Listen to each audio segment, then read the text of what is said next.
trying to clean up some of this, so you don't have much junk up here. Grab some my tabs are too.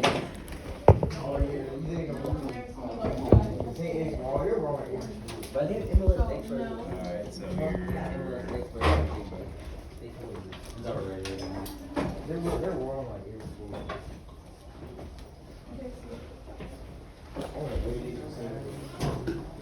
alright, so Mr. Betters, you should be. You only got a few things up here.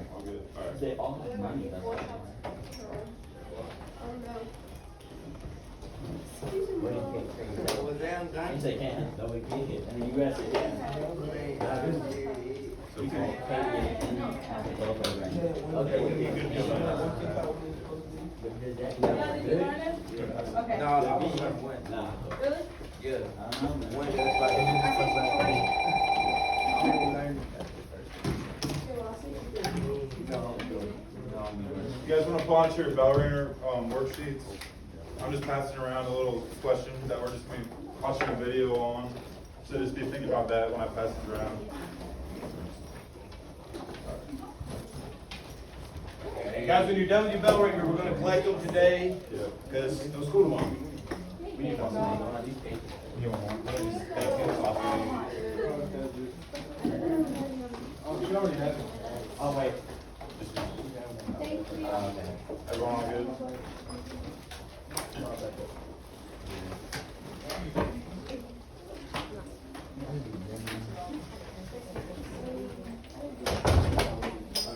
So don't answer those questions yet. Don't answer those questions yet. We'll watch this video, and then after the video, we'll give you some time to work on that. Sadie Pfeiffer was 9 years old when this photo was taken, operating heavy machinery that's nearly twice her height in a cotton mill in Lancaster, South Carolina in 1908. She was just one of many children working in mills, fields, factories, and mines. And although these kids were spread across the United States working in separate industries, they all had one thing in common. They all met Lewis Hine. At the turn of the 20th century, the United States knew it had a child labor problem. The 1900 federal census revealed that 1.75 million children under the age of 16, more than 1 in 5, were working at this time. The Industrial Revolution had mechanized American and European manufacturing, and a cheap labor force was needed to complete repetitive tasks for hours on end. Children from poor families were targeted for these jobs because they would work for next to nothing and were less likely to strike than adults.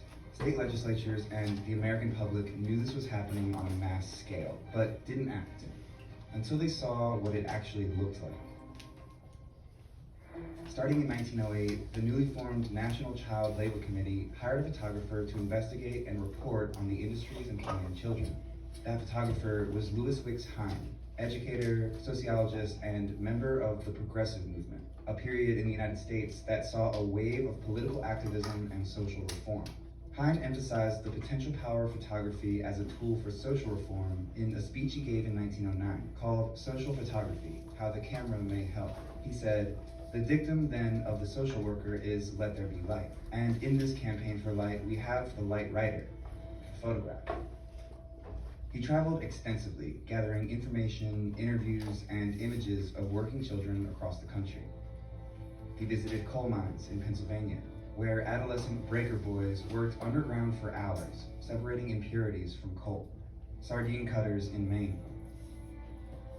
Oyster shuckers in Louisiana, some as young as 4 years old. Tobacco pickers in Kentucky, cranberry pickers in Massachusetts, beet farmers in Colorado, and young messengers and newsboys in cities all over the country. Many of the photos captured adults nearby, supervising the children as they worked. When Hine wasn't allowed access to the mills and factories, he waited outside and documented the comings and goings of his workers, whose shifts often lasted late into the night. Laborers would pose for portraits and tell Hine a bit about themselves, their wages, and their work conditions. Sometimes they showed their horrific injuries and described what happened, like this boy from Bessemer City, North Carolina, whose hand got crushed in the gears of a cotton spinner. We know that because each photo, numbering over 5,000, includes a detailed caption written by Hein. All right, gonna stop it there. So, gonna give you guys another minute or two to fill out the bell ringer question, and then we'll have a short discussion about that.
All right, someone want to volunteer for the first question? A kid? I said it because it's much easier to show a picture than just tell someone, like a show or something. Yeah, what does a picture do better than like maybe like, let's say text like a newspaper? Shows the details. Yeah, it shows detail, like, creates a sense of urgency, right? If you're seeing these pictures, these kids are looking tired and kind of hits home, makes it more, personal in a way. Anyone else want to share what they had for question one? All right, let's go to question two then. What did you notice about the facial expressions from the kids in the photographs?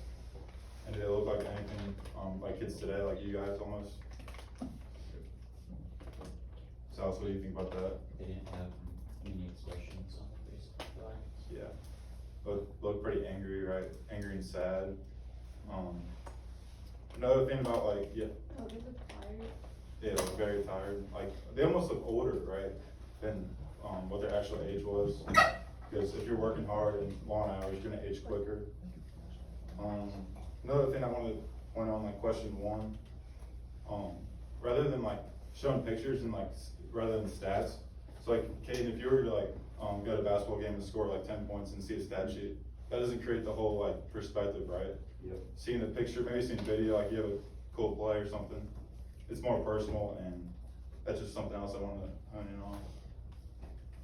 I guess with Xander too, right? Might make a sick play in your soccer game, across the help people.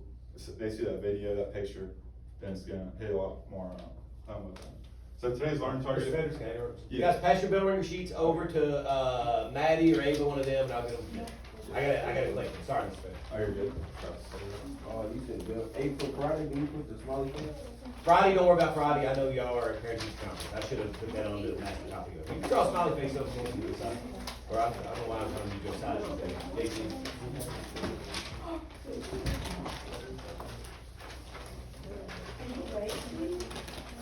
Pass them this way. I'll get them from whoever. Hey, why are you all done?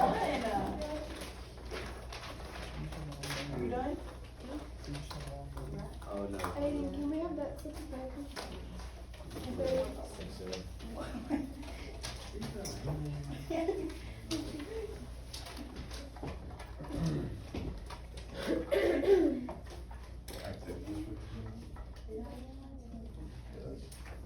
Alright, so today's learning target, I can analyze key progressive area reforms such as child labor laws, education improvements, the income tax, and women's suffrage, and explain how they reshaped American society and the government today. So first we're going to start with child labor. By 1900, more than 2 million children 150 were working in factories, mines, and fields across the United States. So I found what you saw in the video, the pictures. Lewis Hine was an instrumental part of this, hired by the National Child Labor Committee as an investigative reporter. Traveled across the U.S. Through 1908 and 1917 to document child labor in mills, mines, and factories. These photographs shocked the public and fueled support for reform across the country.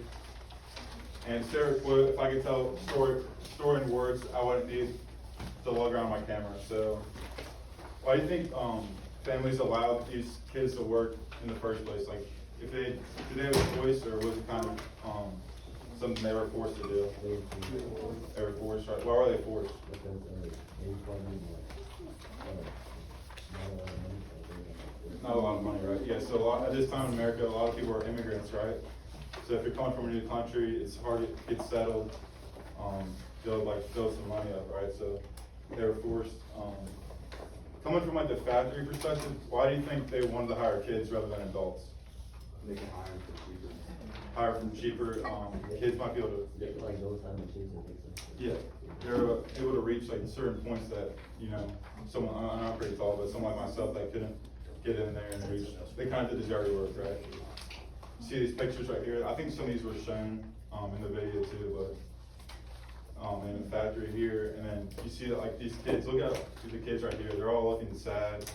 No one looks happy. Like, it's not like you guys, you're going after school to play sports, meet up with friends, play Xbox. These kids, like, you gotta be kind of grateful that you're not living in this era, but. Alright, so do we still see child labor today? Yeah, so here are two companies, Apple, I'm sure you guys have some iPhones over here, and then DRC, which is children mine materials used in phone and laptop batteries.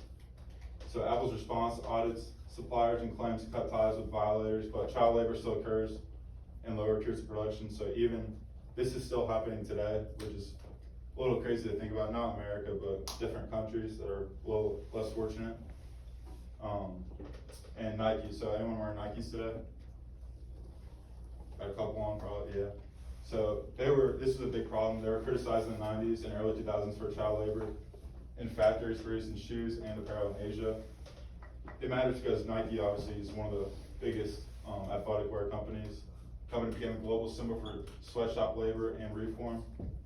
And they actually kind of responded, kind of like back then too. They improved factory conditions and transparency, but it remains a major example of how public pressure can face corporate change. So it actually worked for Nike once people kind of started to realize what was happening, that they actually did make a change, which is important. So, all right, let's go next slide.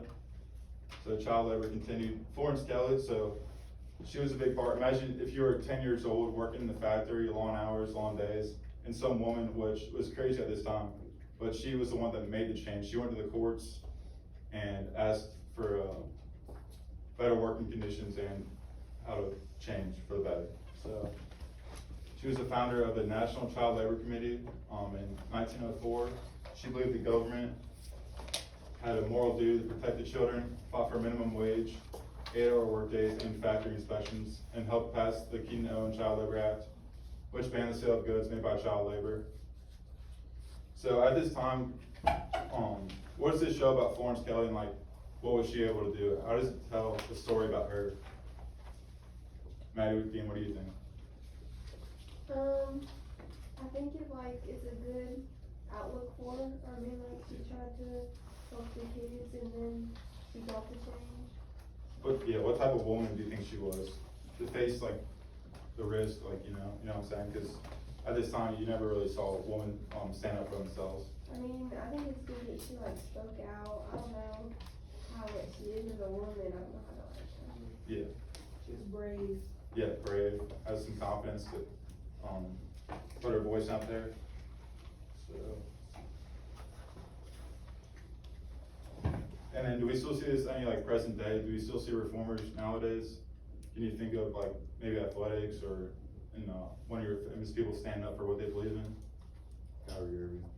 Kyrie Irving, yeah.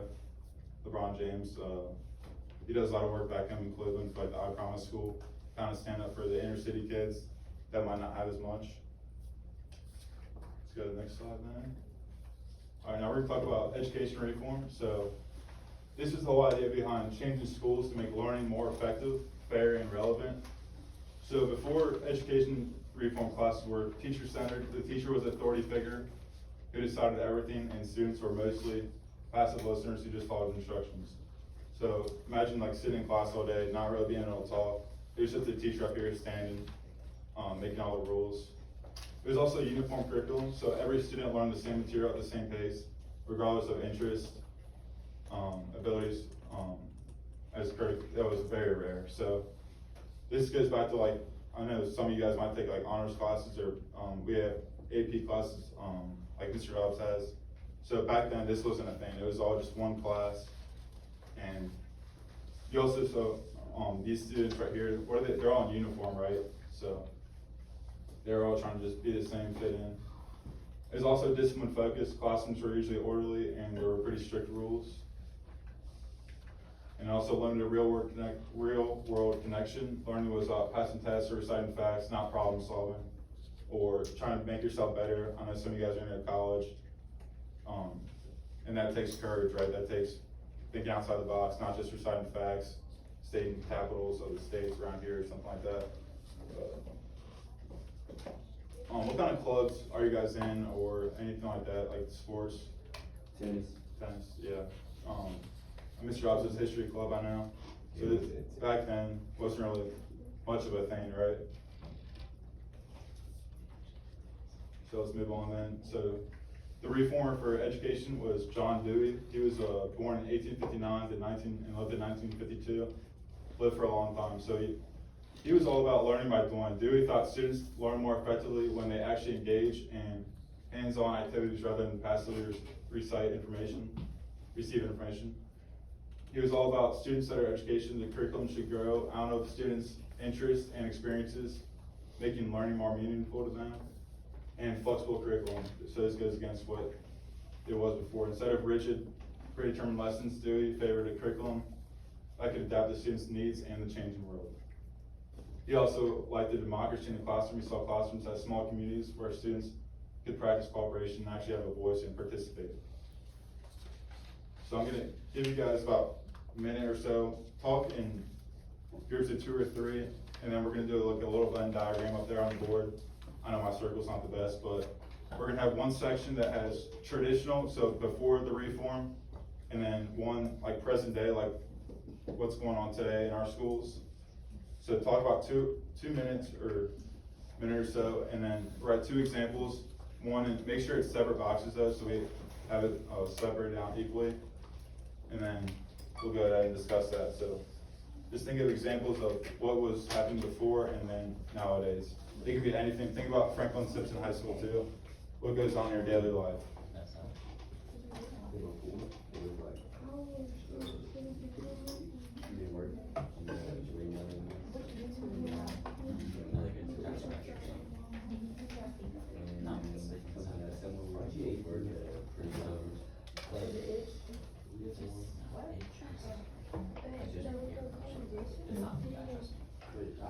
Yeah. So we're talking about like the schools before and after the reform. So you guys just discussed what are some examples of like the school that was before the reform and then afterwards. So just like examples. Now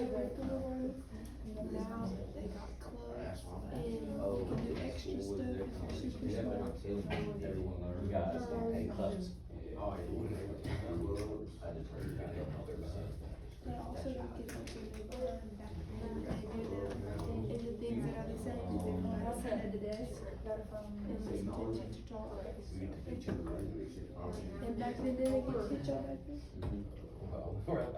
Can we go like right up there? Yeah, once you're finished, you can go elect someone to go right up in your group. I don't know what you're saying. So we said. Where'd you go? What? What? Oh my gosh. More. Traditional is the past. More what? You only got 2 markers, Mr. Dawes? I'll get you some more markers. We're right in the future. No, this is. Options. What are you doing up here? What are you doing? Let me check on you. Just put 10. What are these coffee and give over?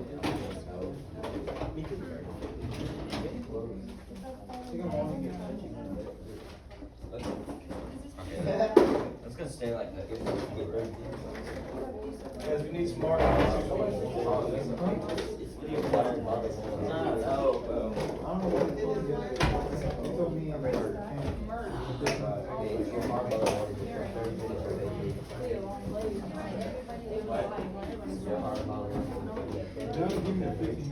It's only if you, 7 hours? Huh? Well, actually, is it? It's 4.5 with if you work more than 4.5, you have to.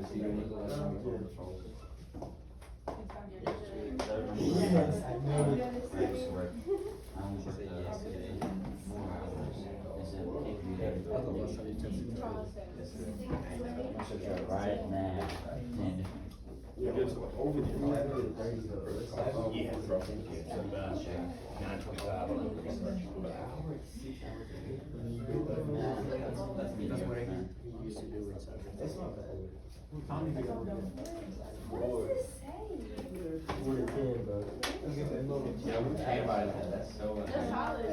Hey, what? You never mind with that Oh, red no, marker? actually, it's not. I know. You can read mine, I can read that.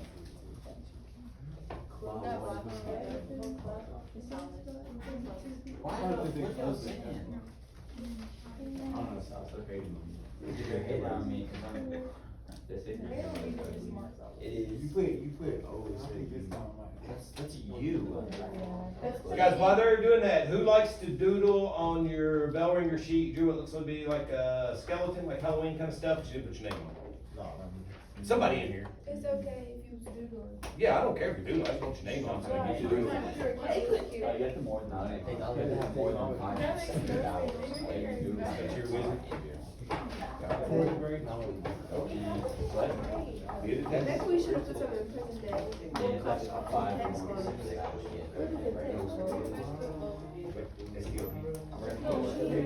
Alright, looks like we got some good answers up there. So for the traditional, I see like everyone learned the same, like we kinda mentioned. There weren't any career pathways, and then, yeah, they got punished pretty bad, so. Yeah, thanks, man. You didn't know that? So, what do you guys think about the same, like, what do they still do? They still had, in the past and like present, because we only got one up there, what's another one that we still have? Wait, for both? Yeah, for both, in the middle. No phones. No phones, right? I mean, we still gotta like follow rules and stuff. Follow rules. Yeah, they had dismissal bills. Yeah, we still have tests, right, too? Yeah. Still got homework, still got tests. Yeah. So even back then and today, there's still some similarities. They went to school from 8 to 3. For what? They went to school. Oh, yeah. And then, so like present day, more class options, definitely like, I think technology is the best one up there too, so. Obviously back then, they didn't really have access to that, and as you can see, it kind of promotes your guys' learning. When you guys have Chromebooks and are able to use that and turn things in easier, it kind of fosters a better environment. What's another thing like on campus, what do you guys have that's different than school? Better food. Better food, yeah. I'm more talking like a different building that students may go to. That thing over there on West Campus, the career path Yeah. you guys talking about? Yeah, career path, right? So, Over there? you have like, Oh, the well, greenhouse? yeah. No.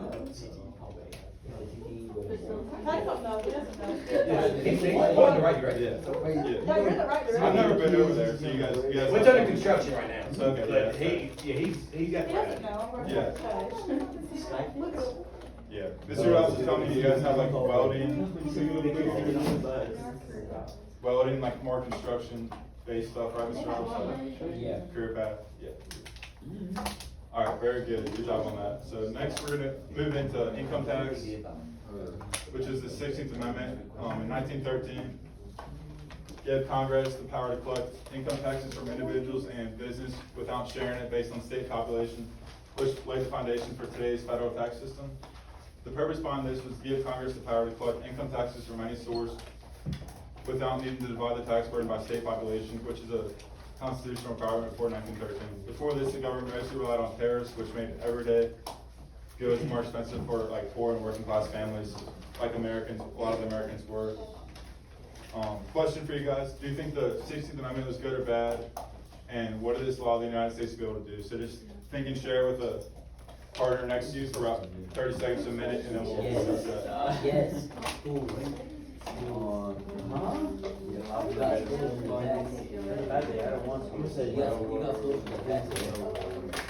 got education. I think $100.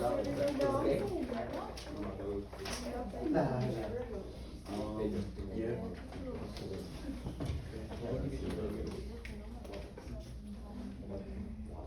Hey, in the back, what do you think about taxes? Do you think they're good or bad? Huh? Do you think taxes are good or bad? What do you think, in your like daily life that makes it? I don't know. I don't like how they take my money away. Yeah. But where does the money go to? Where does some like benefits if you were to have one? Like roads. Roads, right? Yeah. Schools too. Being able to come here and learn, try to get an education. Yeah. Hospitals.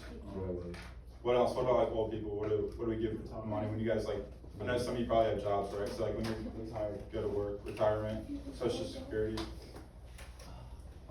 Anything else that you guys have? Why do you think they're bad? What does it do to the government? Doesn't say it makes good expenses bad for people, like it makes things, expensive for poor people? Yeah, so it takes some of our money, right? I know some of you guys have jobs, so I was kind of looking online, but if you were to work and get your wage, it was around 21% of your income goes to taxes, and that's not even counting, sales tax, which is everyday items, or property taxes that Mr. Dodds has to pay with his house. So you kind of have to factor that, or cars too. Yeah. Some of you guys starting to drive, right? Yeah. Yeah, so car, you have to be able to pay to have your car like actually be on the road registration, right? So all that factors into income tax. Here's some examples like we kind of mentioned: build roads, the military too. It's what our government spends the most money on is the military. And then yeah, so next we're going to women's suffrage. Start a little video with that real quick.